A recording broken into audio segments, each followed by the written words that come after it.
La pyramide de la sagesse est un concept relativement méconnu dans notre société. Rien à voir avec la pyramide de Khéops, ni même avec celle des besoins fondamentaux de Maslow, la pyramide alimentaire, celle du Louvre, ou même de la pyramide olfactive. Je savais même pas qu'elle existait celle-là avant de travailler sur cette vidéo. La pyramide de la sagesse donc, ou pyramide des IKW, s'intéresse à l'information et à la manière de l'utiliser intelligemment. On l'appelle d'ailleurs également hiérarchie de la sagesse. En effet, dans une société où l'information est présente partout, il est parfois difficile, voire impossible, de la traiter à sa juste valeur. Comment trier, analyser, rejeter, catégoriser la masse des informations disponibles pour en faire vraiment quelque chose d'utile? C'est le principe de la hiérarchie de la sagesse. Bonjour, je m'appelle Vince et bienvenue sur Creacity.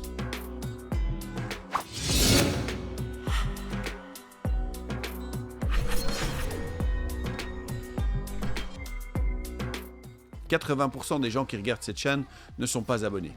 Vous nous rejoignez? Les petits pouces et les gentils commentaires aident beaucoup aussi. Merci d'avance. La hiérarchie de la sagesse, pyramide de la sagesse ou pyramide DIKW donc, est un concept permettant de classifier efficacement ce flot d'images, de textes, de vidéos, de graphiques, de sources. La pyramide de la sagesse établit 4 niveaux de classification.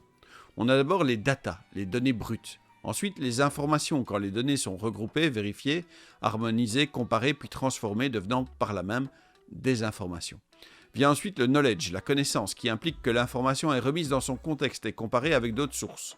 Wisdom, la sagesse, enfin, c'est le niveau ultime, la logique qui permet de prédire, déduire et recommander afin de prendre les bonnes décisions.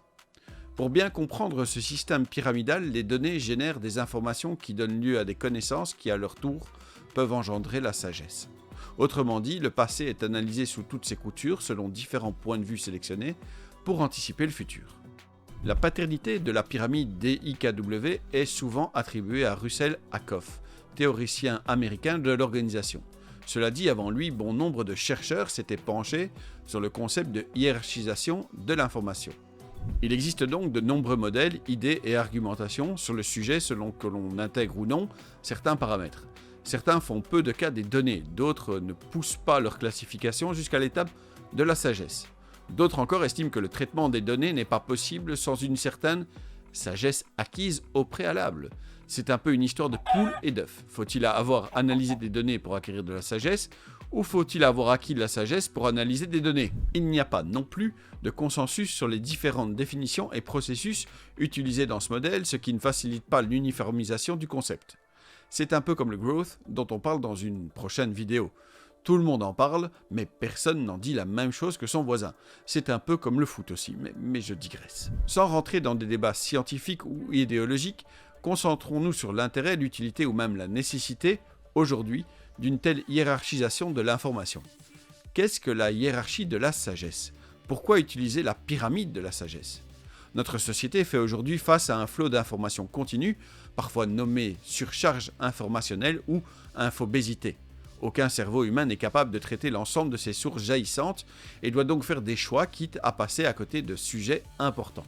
Et puis, objectivement, mais surtout subjectivement, tous les sujets, toutes les sources n'ont pas la même importance à nos yeux, à celle du groupe auquel vous appartenez ou à l'échelle de l'univers. De nos jours, les données sont accessibles, quelque part. Le problème vient du fait qu'elles se trouvent au milieu d'un nuage informationnel, comme le nomme Edgar Morin.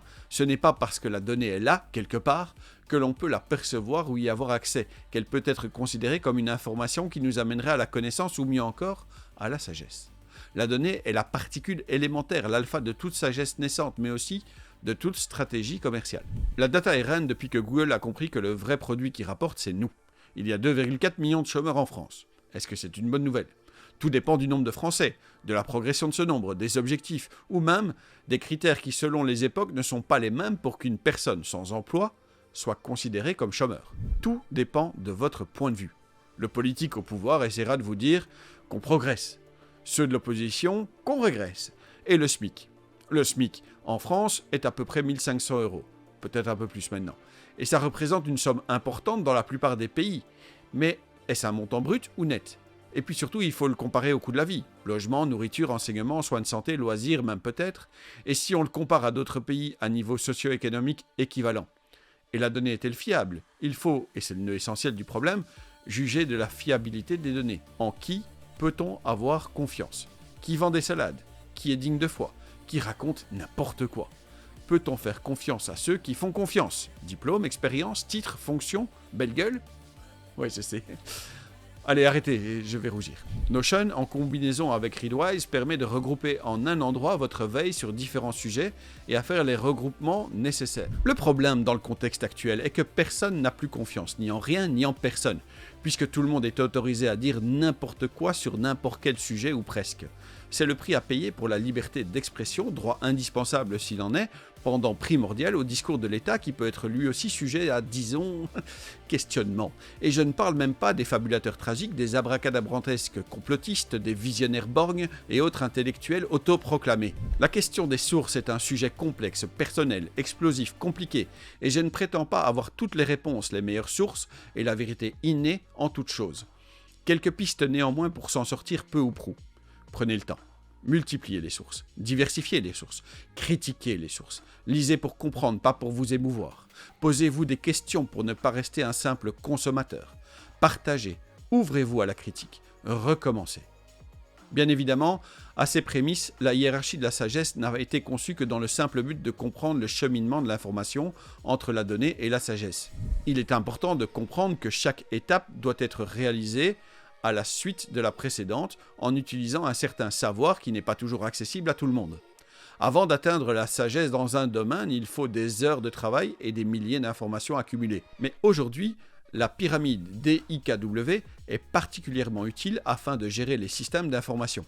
Car la data est devenue un enjeu majeur dans notre société au point parfois d'être appelé l'or noir du XXIe siècle. Encore faut-il savoir l'exploiter. Alors quel est votre avis sur la question? Qu'est-ce que vous en pensez?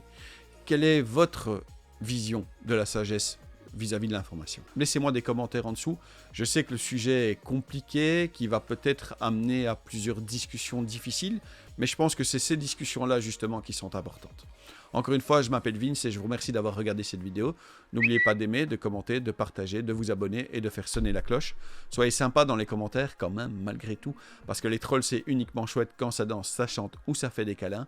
Puissions-nous nous revoir bientôt. Merci et au revoir.